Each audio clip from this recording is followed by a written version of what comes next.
मी एका मुलाची आणि एका भावाची व्यथा तुमच्यासमोर थोडक्यात व्यक्त करणार आहे.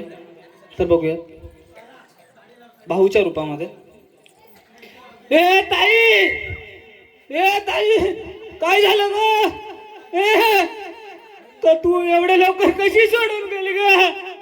देवा, एवढा केवढा रे तू निष्ठुर असशील रे. ताई मी नाही जगू शकत. ताई उठ ना. ए अगं त्या अनाथ पोराकडं कोण बघणार ग आता? अगं उठ ना. ए ताई उठ ना. अगं उठ ना.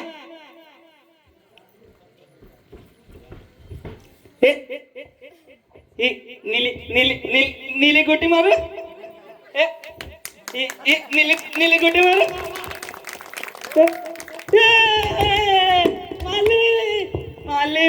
मारली. आता आता दुसरी दुसरी दुसरी दुसरी मारतो. मारली.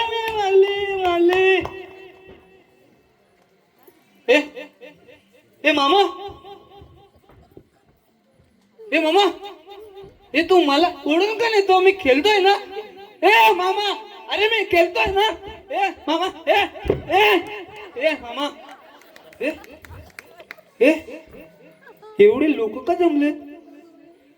हे आई का झोपले? मामा माझी आई का झोपली? हे लोक कशाला जमले? हे फुलं का टाकतात? ए मामा, मी पण टाकू. मी पण टाक. मी पण टाकली. हे आई, मला भूक लागली. उठ ना. मला एक भाकरी दे ना खायला. लय भूक लागली. हे मामा, हे आईला पाणी का पाजता? हे पाणी का? मी पण पाजू. मामा, आईने पाणी पिला. आईने पाणी पिला. हे आईला माझ्या आईला घेऊन कुठे झाला? हे मामा, हे माझ्या आईला घेऊन कुठे चालले? हे मामा, अरे ते लाकडावर का ठेवता? मामा, सोड मला, सोड.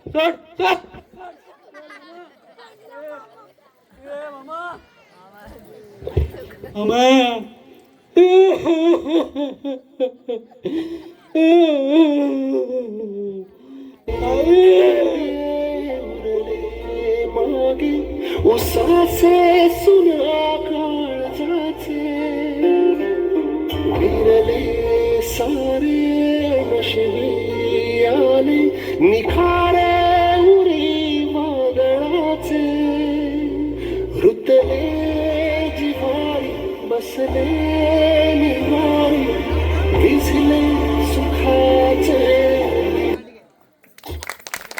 टाळ्या होऊन जाऊ दे या राहुलसाठी. कुठेतरी आतापर्यंत सर्वांनी हसलो, पण मला वाटतं आता एकही व्यक्ती अशी नसेल की तिच्या अंगाला शहारे आले असतील, कारण का त्या प्रतीचं त्या उंचीचं सादरीकरण या ठिकाणी झालं.